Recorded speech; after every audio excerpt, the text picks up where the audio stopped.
Good morning, sir. Good afternoon. Good afternoon. Okay, sir.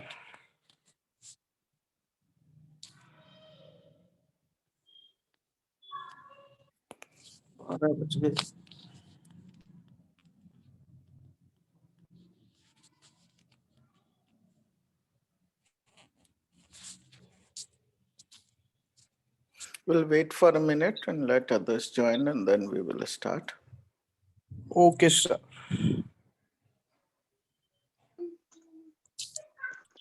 Good afternoon, ma'am. Good afternoon, sir. Good afternoon. Good afternoon, ma'am. कैसे पढ़ना नहीं है बच्चों को? क्या आते ही नहीं है? कैसे अभिषेक? योगा कर रहे हैं। योगा है? तुम्हारे फ्रेंड्स को पढ़ाई नहीं करनी लग रहा है इस बार? आते ही नहीं है। दो तीन चार आते हैं, पढ़ना नहीं होता। ट्यूशन गए मैम सब। ट्यूशन गए? ट्यूशन का टाइम नहीं चेंज कराते हो? जब स्कूल आते थे तब कैसे पढ़ते थे? सब तो अलग बात है। जब तो अलग बात ही है। बेकार बताओ। अब सर पढ़ाएंगे, मैं बैठूंगी, सर पढ़ाएंगे, और बच्चा कितना, एक ज्यादा से ज्यादा एक और आएगा। सही कह रहे हैं सर? बताइए गलत कह रहे हैं तो आप बताओ। बिल्कुल सही कह रही है मैम। और बेटा ये तो एक्टिविटीज तो बहुत ही इम्पोर्टेंट है ना, आपके सीधा सीधा 10 नंबर इससे आ जाने।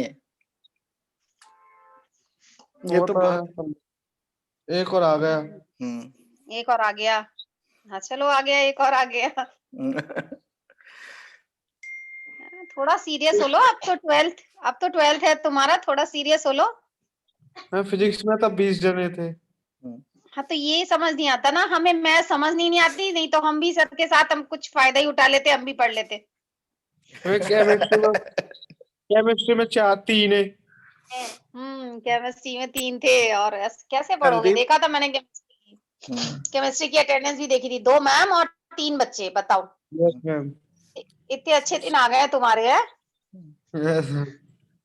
हाँ कह रहा है यस मैम। संदीप अपना कैमरा ऑन करिए। संदीप वीडियो क्यों ऑफ कर रखी है? खुल गई।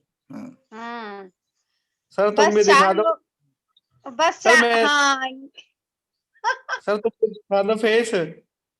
सर आप भी बच्चे कह रहे हैं आप भी वीडियो दिखा दो। हाँ बिल्कुल बिल्कुल। लो भाई, सर को भी देखो। सर तो तगड़े है हमारे। हाँ सर तो सही है मैथ वाले। सर पहली बार लिए मैंने क्लास आज। पहली बार लिए क्लास? Yes ma'am. डेली आया करो, डेली लिया करो। अब डेली लूंगा मैम। सर डेली सिलेबस लेगा। खत्म होगा। और तुम्हारे बच्चे सिलेबस खत्म नहीं होंगे, आप सिलेबस दोबारा से स्टार्ट, समझ रहे हो? रिवीजन बहुत जरूरी है। पढ़ाई करी कहाँ है तुम लोगों ने? सर हाँ सर रिवीजन करवाओ। रिवीजन तो हमने शुरू कर लिया था। रिवीजन हमने शुरू कर लिया है। ये तो बीच में हमें एक्टिविटीज जो हैं इस पे हम इस समय फोकस कर रहे हैं। ठीक है, आज ये एक्टिविटीज सारी हो जाएंगी। ठीक है, ये आपको सबमिट करनी है अभी। ले ली। क्या चीज? ये वाली ली आपने? Chapter wise. अच्छा ठीक है, ओके, वेरी गुड। ठीक है ना, प्रैक्टिस है जो सबसे इम्पोर्टेंट है। देखिए मैथ्स में तो मेन चीज प्रैक्टिस ही है। ठीक है ना? Yes sir. सर जो आपका प्री बोर्ड हुआ था उसमें प्रोबेबिलिटी के जो टॉपिक कट गया उसमें से क्वेश्चन आए थे प्री बोर्ड में। Yes sir. कौन से वाला? चैप्टर 30। कौन से वाला? प्रोबेबिलिटी। प्रोबेबिलिटी का तो जो क्वेश्चन था वो बेस थ्योरम में से था। वो कहाँ कटा है बेस थ्योरम? और दूसरा डिस्ट्रीब्यूशन बनाने का था, उसमें चॉइस थी ना। एक डिस्ट्रीब्यूशन बनाने का क्वेश्चन था, एक बेस थ्योरम का। सर ये डिलीटिंग पोर्शन है इसमें। हाँ, डिलीटेड में क्या लिखा है? उसमें डिलीटेड में लिखा है एक्सपेक्टेड वैल्यू और वेरिएंस निकालना डिलीटेड है। Yes sir. तो उस पे क्वेश्चन नहीं था सर। एक बाइनोमियल प्रोबेबिलिटी डिस्ट्रीब्यूशन। हाँ, वो उस पे भी नहीं था क्वेश्चन कोई भी। और सर जो लास्ट क्वेश्चन था प्रोबेबिलिटी में ना, उसमें चॉइस थी, 2 क्वेश्चन थे वहां पे, ठीक है। एक क्वेश्चन था बेस थियरम पर, ठीक है, वो बिल्कुल दोनों ही आसान क्वेश्चन थे। एक बेस थियरम पे था, दूसरा क्वेश्चन जो था वो था डिस्ट्रीब्यूशन बनाने पर, केवल डिस्ट्रीब्यूशन बनाना था, बाइनोमियल डिस्ट्रीब्यूशन नहीं था, वो सिंपल क्या चल डिस्ट्रीब्यूशन। रहा है? अब क्या चल रहा है क्लास में? अभी हम एक्टिविटीज पढ़ रहे हैं बेटा। सोनाली, चैप्टर यश, अपना कैमरा ऑन करिए आप। सर रिवीजन कब से करवाओगे? After this activity we will go back to revision. Sir how much time take? आज ये लास्ट है एक्टिविटीज का, मैं 2 क्लासेस ले चुका हूं। अगर आप लोगों ने जिन ने अटेंड नहीं की हैं वो एक्टिविटीज की क्लासेस, ठीक है, तो वो आप वीडियोस देख लीजिए, वो ऑनलाइन है वीडियोस मेरे ये। ऑनलाइन? हाँ, जो मैंने आपको लिंक भेजा हुआ है, यूट्यूब का लिंक, वो सर ठीक है ना वो लिंक आपके पास? सर छोटी क्लासेस को भी, सर छोटी क्लास को भी पढ़ाते हैं क्या? मैम 9 to 12 को। मैं आपको अगर हाँ, मेरी डॉटर एक्चुअली 8th में है, कोई प्रॉब्लम होगी तो आपको पर्सनल क्वेश्चन सेंड करूंगी मैं। Okay sure ma'am. हाँ, तो शुरू करें अभी ये एक्टिविटीज। अब हमारी बस 3 बची हुई हैं। आप लोगों ने प्रैक्टिकल फाइल्स ले ली है ना सबने? Yes sir. हाँ, तो उसमें आपको ये करके रखनी है। देखिए मैथ्स के प्रैक्टिकल्स तो कुछ होते नहीं है, राइट, उसमें ये एक्टिविटीज ही है। और ये एक्टिविटीज इंपॉर्टेंट क्यों है? देखिए हमारे लिए जो इनकी सबसे ज्यादा इंपॉर्टेंस है वो अभी है फिलहाल ये जो हमें 10 मार्क्स चाहिए, राइट। लेकिन इनकी वैसे बहुत इंपॉर्टेंस है। अगर क्लासेस में हम करते तो थोड़ी और हम कर सकते थे डिटेल में। देखिए होता क्या है कि मैथ्स में एक प्रॉब्लम स्टूडेंट्स को हमेशा रहती है, राइट, कि बहुत सारे कॉन्सेप्ट्स ऐसे होते हैं जो हम टच एंड फील नहीं कर सकते। हम केवल इस जो क्वेश्चंस हैं बस वैल्यूज आ गई, वैल्यूज को लिखा, फॉर्मूला डाला, सॉल्व किया, इसी में लगे रहते हैं, ठीक है। उसमें भी अपना उसका एक आनंद है, लेकिन बात यह है कि फिर भी हम उसका एक फिजिकल टच एंड फील नहीं ले पाते। तो ये जो एक्टिविटीज हैं ये सीबीएसई का प्रयास है कि हम लोग उन चीजों को किसी इस तरह से करके देखें कि हमें वो टच एंड फील आ जाए उसका, ठीक है। तो या तो हम कि जैसे मान लीजिए वेक्टर्स का कॉन्सेप्ट है जो एक्टिविटी नंबर 20 है, ठीक है। तो कितनी एक्टिविटी है टोटल? टोटल एक्टिविटीज हैं 27। उसमें से मैंने 10 सिलेक्ट करके आप लोगों को भेजी हुई हैं क्योंकि 10 हमें करनी है,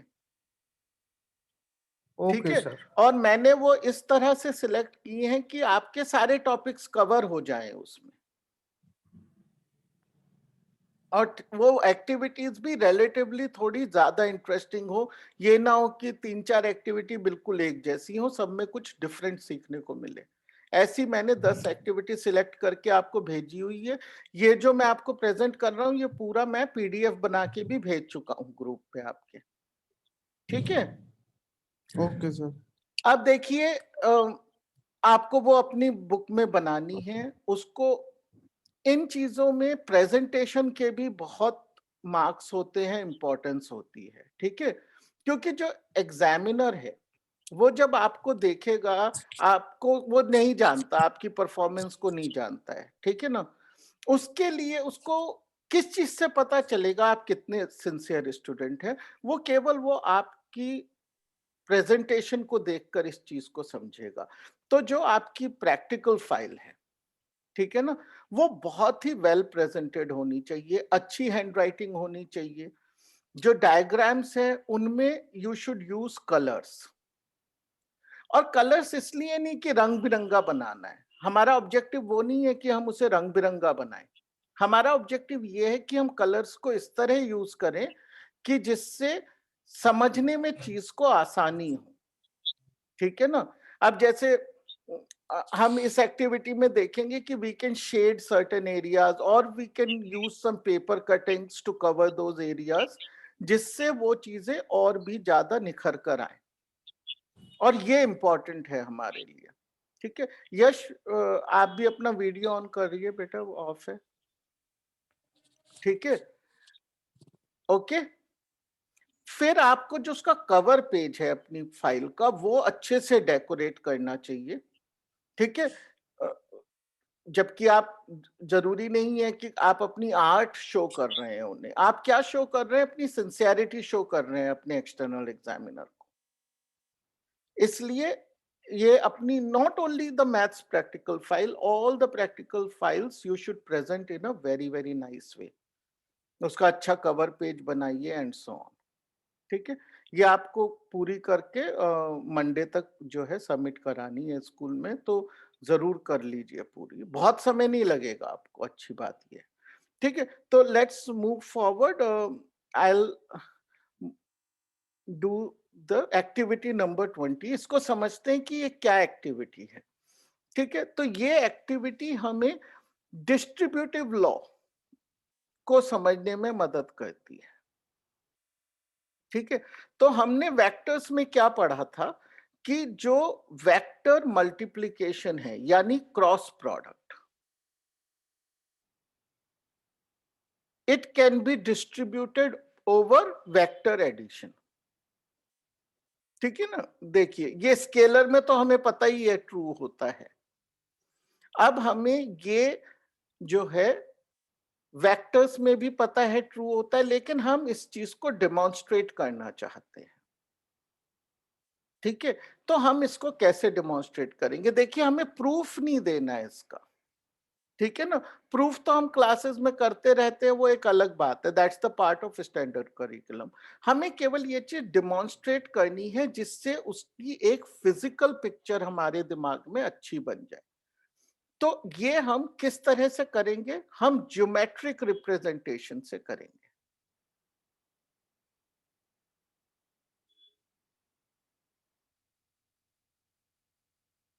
ठीक है, ज्योमेट्रिक रिप्रेजेंटेशन यूज कर हम इस आइडेंटिटी को शो करेंगे। तो कैसे करेंगे देखते हैं।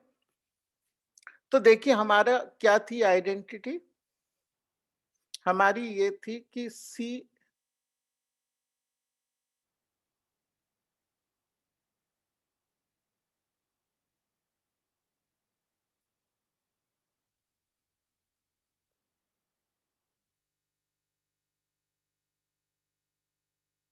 राइट, ये हमें प्रूफ करना है, यहाँ पे शो करना है। तो हम क्या करेंगे, सबसे पहले सी वेक्टर, सी वेक्टर कौन से वाला वेक्टर है? जो बाहर है, यानी कि जिसको क्रॉस मल्टीप्लाई कर रहे हैं उसको हॉरिजॉन्टली ले लेंगे, जैसा यहां लिया गया। ठीक है, of certain length, length doesn't matter, कोई भी एक कन्वीनियंट लेंथ आप ले लीजिए। ठीक है, फिर उससे एक सर्टेन एंगल पर we will take our first vector, a vector, ये जो है। ठीक है, अब a वेक्टर यहां खत्म हो गया, यहां से शुरू करेंगे हम अपना b वेक्टर। ओके, तो ये हमारे तीनों वेक्टर्स हो गए जिनके इस ट्रिपल प्रोडक्ट को, यानी क्रॉस प्रोडक्ट इनटू इनके क्रॉस प्रोडक्ट ओवर एडिशन को हम कैसे शो करेंगे। देखिए सबसे पहले हम क्या करेंगे कि सी वेक्टर और ए वेक्टर का मल्टीप्लिकेशन करके देखते हैं। ठीक है, तो सी वेक्टर और ए वेक्टर का मल्टीप्लिकेशन क्या होगा, इस वाले पैरेललोग्राम को कंप्लीट कर लेंगे तो। ठीक है ना, do you remember that this thing is area of a parallelogram?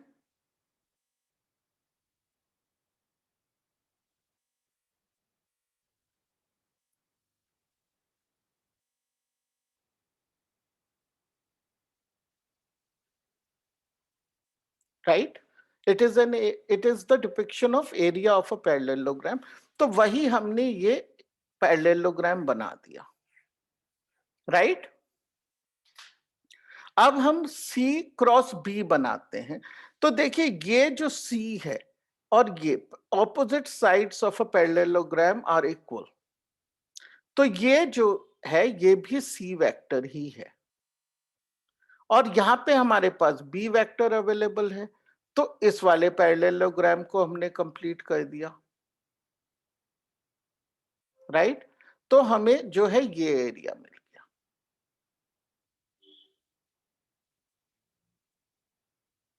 Right. Okay, अब हमें क्या प्रूफ करना है कि इन दोनों को पहले अगर हम ए और बी को ऐड करें तो क्या होगा। देखिए ए यहां से यहां तक गया और यहां से बी गया, तो ये कौन सी पोजीशनिंग है, ये है tail to head positioning, right. Tail जो है हेड पे लगा हुआ है दूसरे का, तो कौन सा लॉ ऑफ एडिशन यूज होगा यहां पे,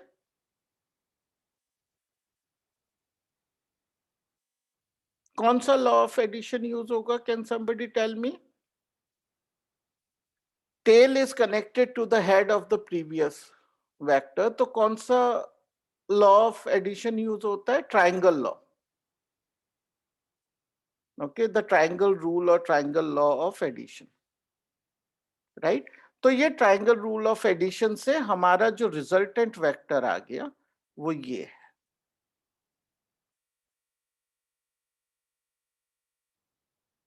ठीक है। अब इस रिजल्टेंट वेक्टर का हम सी वेक्टर के साथ एक पैरेललोग्राम बना लेंगे, तो ये जो बाहर वाला पैरेललोग्राम है ये बन गया इसका, understood. Now the question is कि ये जो शेडेड पार्ट है हमारा, इसका एरिया और इस पैरेललोग्राम का एरिया सेम है, ओके। ये हम कैसे शो करेंगे कि ये एरिया सेम है। तो इसको करने के दो तरीके हैं, आप चाहें तो दोनों तरीके से अपनी बुक में करके दिखा सकते हैं। एक तरीका तो क्या है कि आप इस फिगर को ट्रेस कर लीजिए, ठीक है, किसको, ये पूरी फिगर को ट्रेस कर लीजिए और पेपर कटिंग बना लीजिए उसकी। अगर आप ये वाला एरिया कट करेंगे, ये वाला उस पेपर कटिंग में से, उसको कट करके यहां रख दीजिए, यहां पे, ठीक है। और इस वाले एरिया को कट कर कर यहां रख दीजिए, you will find they are congruent, right. तो we have got back from the small two parallelograms, we have got back the complete big parallelogram. तो आप ऐसा करिए कि पहले वाली ये जो शेप है, मान लीजिए ये येलो पेपर से बनाई, ये वाली आपने मान लीजिए किसी कॉन्ट्रास्टिंग कलर लाइक ब्लू से बनाई, ठीक है ना। फिर जब आप इसको यहां से कट करके यहां लगा देंगे तो you will find a new parallelogram is formed, okay. So this is one way of doing it. The second way is a mathematical way, ठीक है। मैथमेटिकल वे कैसे करेंगे हम, इस एरिया का इस वाले पैरेललोग्राम का, ये जो ये वाला पैरेललोग्राम है जिसको मैंने सबसे पहले शेड किया था, इसका एरिया बताइए कैसे आएगा। ये सी की लेंथ है इनटू ए की लेंथ इनटू द हाइट निकालनी थी हमें, तो कैसे आएगा, sine this angle is alpha sine alpha, ठीक है। तो आप सी की जगह क्या लिख सकते हैं, O A into A vector sine alpha, A vector sine alpha is B M, O A into B M is equal to the area, understood.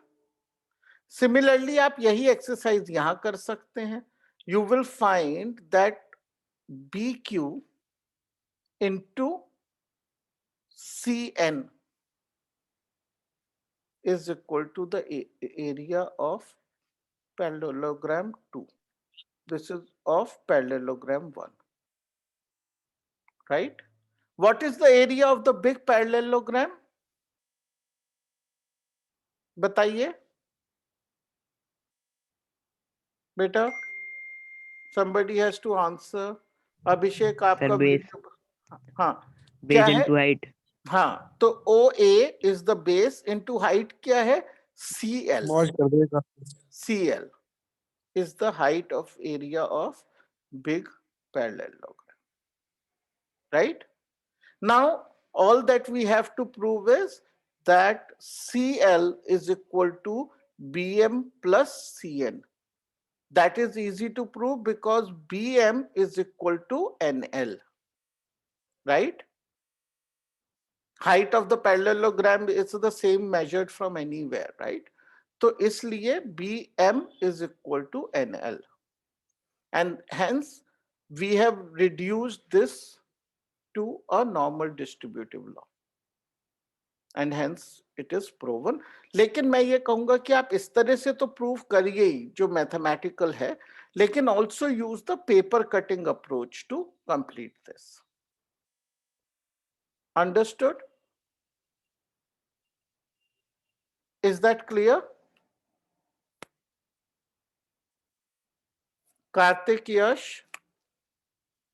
Yes sir. Yes. ठीक है ना, ये एक्टिविटी कर सकते हैं ना आप. ये कठिन एक्टिविटी नहीं है एक्चुअली, लेकिन अच्छी एक्टिविटी है, specially the paper cutting way. Okay, not all books have that way, but if you do it that way you will learn a lot. ठीक है? Okay, let's move on.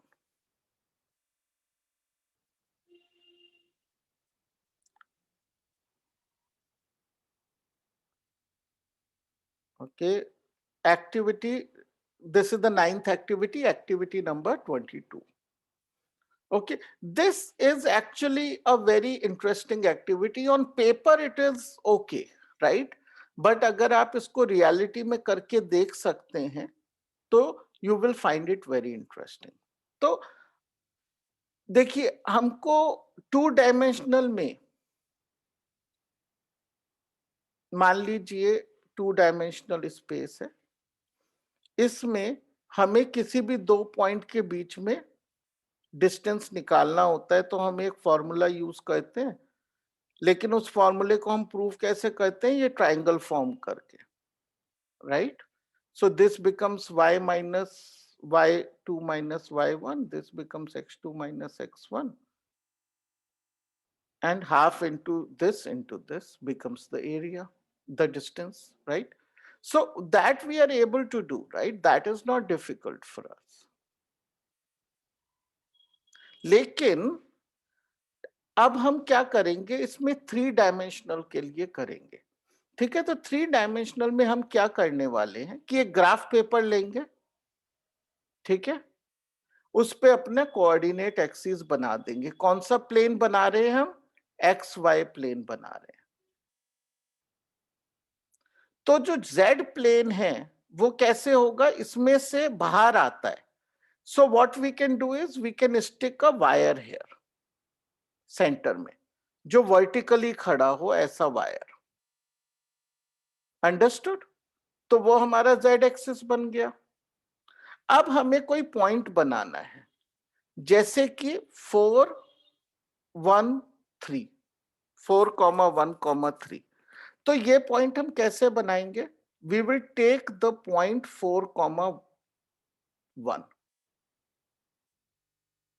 Okay, we will take the point 4, 1 first. So where is the point 4, 1? Okay, so 4, 1 is here. Let's see. Okay, और यहां पे हम क्या करेंगे? We will put a pin or a nail of the length 3 centimeters.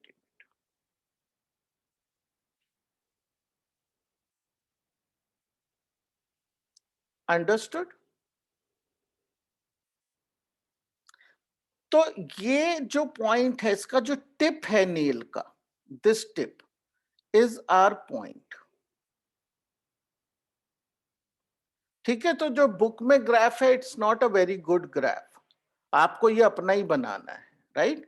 तो ये जो हमने पिन लगाया है इसकी टिप जो है ये हमें क्या दे रही है? पॉइंट दे रही है। उसी तरीके से मान लीजिए हम एक और कोई पॉइंट ले लेते हैं, मान लीजिए हम ले लेते हैं -1, 3, 4। Okay, -1 sorry 3, -1, 4। ठीक है, तो 3, -1 यहां आया, यहां पे हमने एक 4 सेंटीमीटर की पिन लगा दी, तो ये वाला टिप बन गया हमारा 3, -1, 4, right? Now what can we do? We can tie a thread from this tip to this tip. We can tie a thread.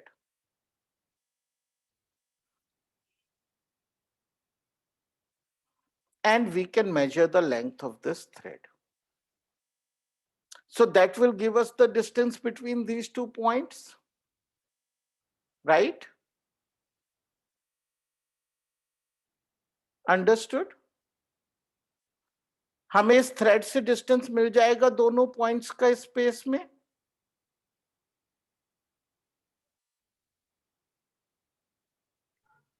Yes यश कार्तिक, है ना? हमें इन दोनों पॉइंट के बीच में ये थ्रेड बांध के डिस्टेंस मिल जाएगा। इस थ्रेड की लेंथ मेजर कर लेंगे, हमें डिस्टेंस मिल गया।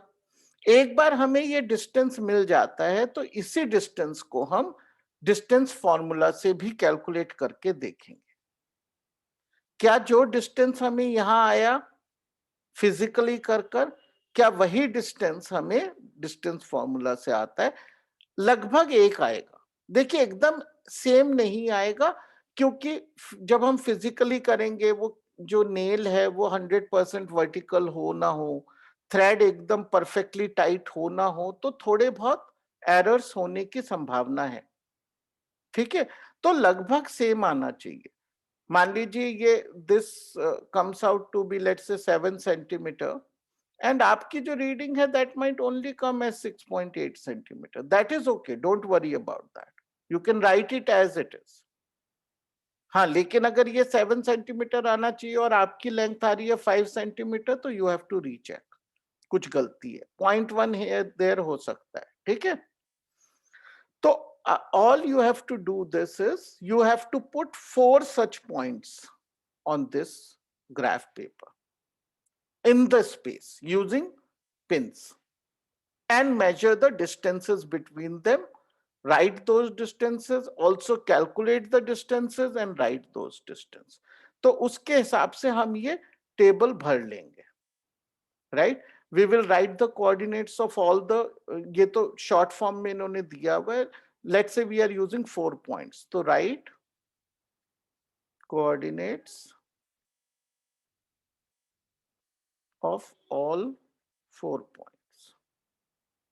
उसके बाद हम एक्चुअल मेजरमेंट करेंगे and we will write distance between, so 4 points हैं, जैसे यहाँ यहाँ यहाँ यहाँ, तो we can measure this distance, then this distance, we can measure this distance also, this also, this also. We will measure some 5 or 6 distances. Okay, maximum 6 distances are available. We can measure all those 6, including this one, right? And then we can calculate those distances and fill up these. And hence we will say that they are approximately the same. Okay, don't try to make it exactly the same, क्योंकि वो कभी होता नहीं है, physical errors आ ही जाते हैं। Understood this activity now?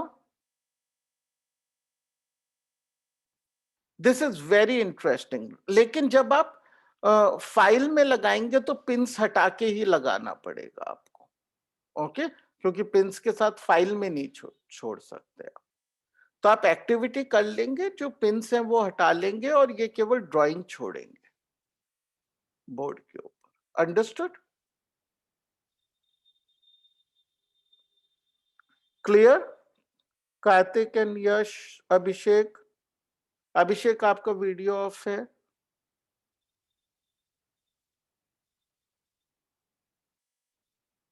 Is that clear now? Yes, sir. Okay. So let's move on to a last activity, which is a very, very simple activity, which is on probability and understanding the conditional probability. ठीक है, उसको समझने की एक बहुत ही simple activity. तो हम ये मान के चल रहे हैं कि हम 2 डाइस को एक साथ थ्रो कर रहे हैं, ठीक है। तो हम ये कहते हैं कि जो हमारा गिवन इवेंट है, मान लीजिए वो ये है कि the second dice is showing 4, second dice is showing 4 is our given event. और कंडीशन इवेंट क्या है कि both the dice show 4 is our conditioned event. Okay, ये हमारा कंडीशनड इवेंट है। तो हमें क्या प्रोबेबिलिटी निकालनी है? Probability of conditioned event A given the B event, right? हमें ये कैलकुलेट करनी है। तो हमको क्या करना है? You just make a grid like this, just make it a little bit big and clear, and write all the combinations in this grid, but write them in a sequence. Okay, तो अगर आप ये पहले वाला देखेंगे तो इसमें हमने क्या किया कि रो इज 1, सो 1, 1, 1, 2, 1, 3, सो फर्स्ट वाला फिक्स्ड है। फिर सेकंड में 2 है, 2, 1, 2, 2, 2, 3, 2, 4, देन 3, 1, 3, 2, 3, 3, लाइक दिस। तो एक सीक्वेंस में आप लिखेंगे। इसमें हर एक ऑर्डर्ड पेयर में ये सेकंड डाइस है और ये फर्स्ट डाई है। ओके, फर्स्ट डाई का पहला और second die is represented by the second number. तो अब हमको क्या करना है? Outcome favourable to A. कौन से आउटकम फेवरेबल टू ए है? A is which event?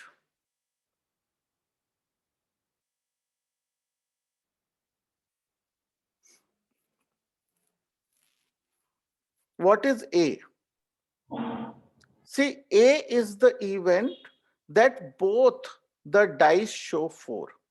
तो वो कौन सा इवेंट है? ये रहा, केवल ये है। तो इसको आप डिफरेंट कलर में डाल दीजिए इस इवेंट को, right? So you can say outcomes favourable to A are 4,4, so NA is 1, A की आउटकम है। Outcomes favourable to B, outcomes favourable B, B क्या है कि सेकंड डाइस में 4 आया है, तो वो ये सारे इवेंट्स हैं। ये है ना? तो you can list all of those here. There is not enough space here, but when you write, you keep enough space. Okay, so you can say 1, 4, 2, 4, 3, 4, and so on till 6, 4. So 6 item आप लिखेंगे, तो N of B is 6. Outcomes favorable to A intersection B. It is 1, only 1, no, 4, 4. So the outcome favorable is 1. Okay, now, so what is the probability? Okay, क्योंकि हमारा event A क्या define किया था? That consider another event both dice show 4, right? तो वो हमारा ये सब आ गया। What is P A intersection B? P A नहीं, 1 है ना यहाँ पे। हाँ, तो 1 अपॉन टोटल कितनी है? 36। So what is the probability of P A given B? 1/6. 1/6. कैसे आया वो? Is equal to P of A intersection B by P Yes, of sir. B,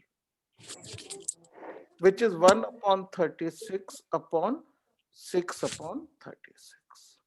36. 1/6. Right? Yes, sir. Yes. बस यहाँ पे हमारा ये लिखना है, हमें इतना सा लिखना है बस। आपको जब आप इसको बना रहे हैं थोड़ा कलरफुल बनाना है। ये बहुत ही मतलब ये एकदम बेसिक है, कंडीशनल प्रोबेबिलिटी का एकदम बेसिक है। ये आप कई बार कर चुके हैं, हाथ से लिखकर इस तरह बनाकर कई बार कर ही चुके हैं। बस फर्क ये था कि वहां पे आप फटाफट हैंडराइटिंग में लिख देते थे, यहाँ पे थोड़ा सुंदर बना के दिखाना है। तो कोई एकदम नई चीज हम नहीं कर रहे हैं इस एक्टिविटी में, बहुत ही बेसिक एक्टिविटी है। लेकिन जो बाकी एक्टिविटीज थी उनमें काफी लर्निंग्स हैं। प्रोबेबिलिटी की कोई बहुत अच्छी एक्टिविटीज अवेलेबल नहीं है हमारी लिस्ट ऑफ एक्टिविटीज में। So we will live with this and we will still do this. Okay, ठीक है। तो इतना ही है जो एक्टिविटीज में है। Let me just, so that you all of you know, okay, tell you which are the activities we have to do once more and make your book very, very presentable. Okay, that is very important. तो हमने कौन सी 10 activities choose की हैं? ठीक है, activity number 1 है। तो लेकिन अगर हो सकता है आपकी बुक में नंबरिंग कुछ आगे पीछे हो, because I haven't seen reference books. ठीक है, तो ये एनसीईआरटी के नंबर्स हैं, आप उसको उसके ऑब्जेक्टिव से मैच करके देख लीजिए और यही नंबर दीजिए तो बेटर है, क्योंकि ये एनसीईआरटी के नंबर्स हैं। राइट? सो सर यही दें एक्टिविटी 1 और एक्टिविटी 3। हाँ, वो नंबर लिखना इतना इंपॉर्टेंट तो नहीं है, चाहे तो लिख दीजिए, वरना एक्चुअली नंबर ना दीजिए आप। इंपॉर्टेंट होता है कि आप एम लिखिए, ऑब्जेक्टिव लिखिए, यस, है ना? तो वो लिखना ज्यादा जरूरी है। आप चाहे तो वो मत दीजिए नंबर। ठीक है, इस ऑर्डर में कर लीजिए बस। To verify that the relation R वाली जो एक्टिविटी है, इसमें हम क्या देखते हैं कि डिफरेंट टाइप ऑफ लाइंस के बीच में क्या रिलेशन है। Right? Very very simple activity. फिर we have an activity on the different type of functions. ठीक है ना? इंजेक्टिव वर्सेस सर्जेक्टिव फंक्शन के ऊपर हमारी ये एक्टिविटी है। बहुत आसान एक्टिविटी है, wouldn't take you more than 10-15 minutes to do. Now then we have an activity on inverse functions. Okay, जहां पे हम a की वैल्यू 2 लेके मैंने डेमोन्स्ट्रेट की है अपने लास्ट क्लास में। आप कोई भी वैल्यू लेके कर सकते, 2 ही लेके कर लीजिए, आसान रहती है क्योंकि ग्राफ छोटा बनता है उसमें। ओके, तो आप 2 को लेके कर सकते हैं। ये a की जगह 2 लिखिए, तो एक 2 रेज़ टू पावर x का ग्राफ बनेगा, एक log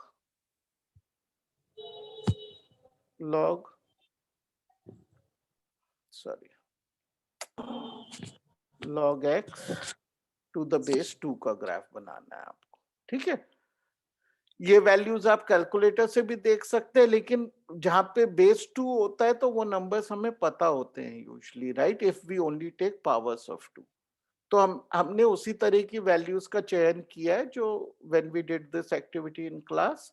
तो आप भी वही वैल्यूज यूज कर सकते हैं। There is no need to choose other values.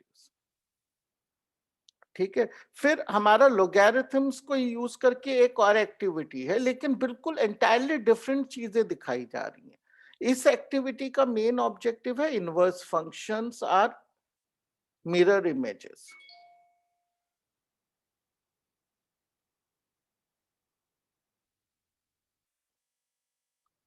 across line y is equal to x। इसका ऑब्जेक्टिव ये था, लेकिन यहाँ पे ऑब्जेक्टिव क्या है? Changing base of a log. Okay, तो ये बेस e और 10 के बीच में हम रिलेशनशिप निकालते हैं यहाँ पे कि and that also tells you how to change the base of a logarithm. ठीक है, फिर ये वाली जो एक्टिविटी है ये लिमिट्स कंटिन्यूटी से रिलेटेड है। This is a fairly neat activity to do. It tells us कि जैसे जैसे continuous function में हम difference in the function कम करते जाते हैं, तो difference in the function value also keeps reducing. Delta x छोटा करते हैं तो delta y खुद ही छोटा हो जाता है, right? And that is the condition for continuity. और वो हमारे लिए इसलिए ये अच्छी activity है करने के लिए. ठीक है. Now activity number 13 is actually really very good. Okay, this is one of the very good activities in this. This is on increasing and decreasing functions and whether the angle formed with the positive x-axis is obtuse or acute. ठीक है ना. तो increasing functions के लिए acute होगा और decreasing functions के लिए obtuse angle होगा, राइट? जिसको हम स्लोप की लैंग्वेज में बोलते हैं. इंक्रीजिंग फंक्शन के लिए पॉजिटिव स्लोप होगा, डिक्रीजिंग फंक्शन के लिए नेगेटिव स्लोप होगा. Okay, then we have activity on maxima minima activity. Okay, इसमें हम मैक्सिमा मिनिमा डिफरेंशिएशन से नहीं निकालेंगे, बल्कि ट्रायल एंड एरर से निकालेंगे.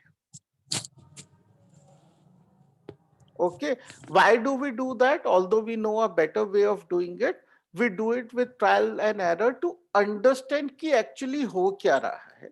And we find कि जैसे जैसे एक function है उसकी value बढ़ती है, it reaches the maximum and starts to drop again. इसमें आप paper cuttings जो है वो अपनी book में भी चिपका सकते हैं.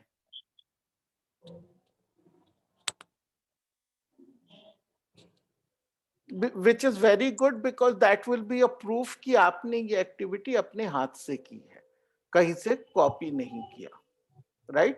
So I will suggest that you stick all the paper cuttings in this activity onto the sheets of your practical file. ठीक है. फिर activity 20, 22 and 27 तो अब हमने class में आज की हैं, so I am not going to repeat them again. Write them in your practical file. Okay, decorate your practical file with a good cover, cover it with a transparent wrap also, and you have to submit it by Monday morning, okay, to the school. Okay, that is the deadline for you to submit all the practical files. So उसी समय आपको ये भी submit करानी है. ठीक है?